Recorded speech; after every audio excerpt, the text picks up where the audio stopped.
Ever wondered how one weapon could fundamentally change the face of World War II? It wasn't a supertank or a futuristic jet fighter. It was an artillery piece, the American M2 105mm Howitzer. This wasn't just any cannon. It was the most mass-produced artillery piece in history, with over 10,000 rolling off the production lines. And it did more than just make a loud noise, it completely dismantled Germany's defensive strategy. Before the M2 arrived in force, German defensive lines were legendary. Concrete bunkers, elaborate trench systems, and well-placed machine gun nests could hold off attacks for weeks, even months. But the M2 introduced a new kind of warfare, one based on relentless, overwhelming firepower. It could provide accurate, continuous, and high-rate fire that turned those once impenetrable fortresses into death traps. Suddenly, fixed defensive lines were not just vulnerable. They were a liability. Let's talk numbers because this is where the story gets truly insane. A single M2 howitzer could fire 4 rounds per minute. That's respectable. But the Americans didn't deploy them one by one. A standard battery had 6 guns. So a single battery could unleash 24 rounds every single minute. That's 1,440 rounds per hour. In a single day of sustained fire, one battery could rain down over 10,000 shells. The German supply chain, already strained, simply couldn't compete with this level of destruction. They couldn't replace men, repair fortifications, or bring in supplies fast enough. But it gets even more impressive. The real game-changer was America's revolutionary fire control system. This wasn't about one battery firing at one target. This system allowed dozens of M2 batteries, sometimes hundreds of guns spread over a vast area, to coordinate their fire. They could all target a single precise point and have their shells land at the exact same moment. Imagine being a German soldier in a bunker. 1 second it's quiet, the next, hundreds of high-explosive shells detonate simultaneously on your position. There's no warning, no time to take cover. It was synchronized, precise, and utterly devastating. The impact on the battlefield was immediate and dramatic. German defensive positions that were designed to hold for weeks were now being obliterated in less than 72 hours. The constant, earth-shattering bombardment from the M2 South made it impossible for defenders to sleep, eat, or even think.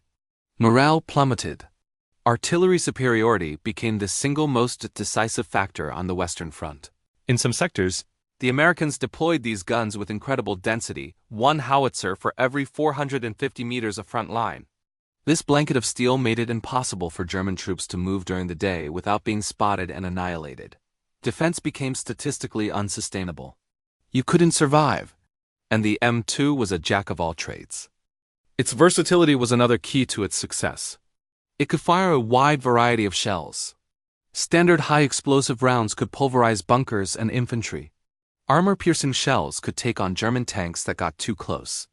White phosphorus and smoke shells could blind enemy observation posts and cover friendly advances.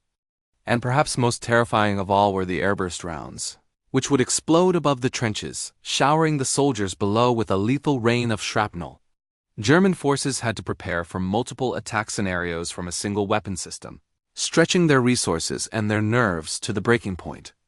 This weapon also introduced what you could call an economic revolution on the battlefield. Think about the resources Germany poured into building the Atlantic Wall: months of labor, tons of concrete and steel. An American M2 battery could reduce a key strongpoint to rubble in a matter of hours. And here's the kicker. The cost of the ammunition used to destroy that fortification was often less than the cost of the construction materials used to build it. The M2 made Germany's massive investment in static defense economically obsolete. It was cheaper for the Americans to blow it up than it was for the Germans to build it. This disparity was fueled by the colossal engine of American industry. On an average day of heavy fighting, an American M2 might fire 500 rounds. Its German counterpart was lucky if it had 50 rounds to fire back. The sheer volume of American ammunition expenditure was something Germany simply could not match. Their entire defensive doctrine, built on the idea of weathering a storm and bleeding the attacker dry, collapsed. Static positions were no longer strongpoints. They were pre-registered targets for a storm of American steel. This forced a fundamental shift in German military strategy. The M2's dominance made fixed, linear defenses a death sentence. In response, German commanders had to abandon their fortified lines and adopt a more fluid, mobile defense. They had to keep their troops on the move to avoid being targeted and annihilated by the ever-present American artillery. The M2 essentially dictated the tactical evolution of the German army in the late stages of the war. In the end, the M2 105mm Howitzer proved a powerful lesson, one that still shapes military thinking today. It demonstrated that overwhelming industrial capacity, when guided by advanced fire control systems and a sound doctrine, could be the most decisive weapon on the battlefield. It could outperform the glamour of tanks, the speed of aircraft, and the lethality of machine guns.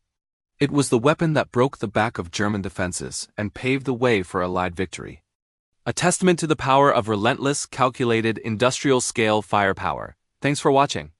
If you found this deep dive into military history interesting, be sure to like the video and subscribe for more content. Let us know in the comments what piece of military technology you'd like to see us cover next. See you in the next one.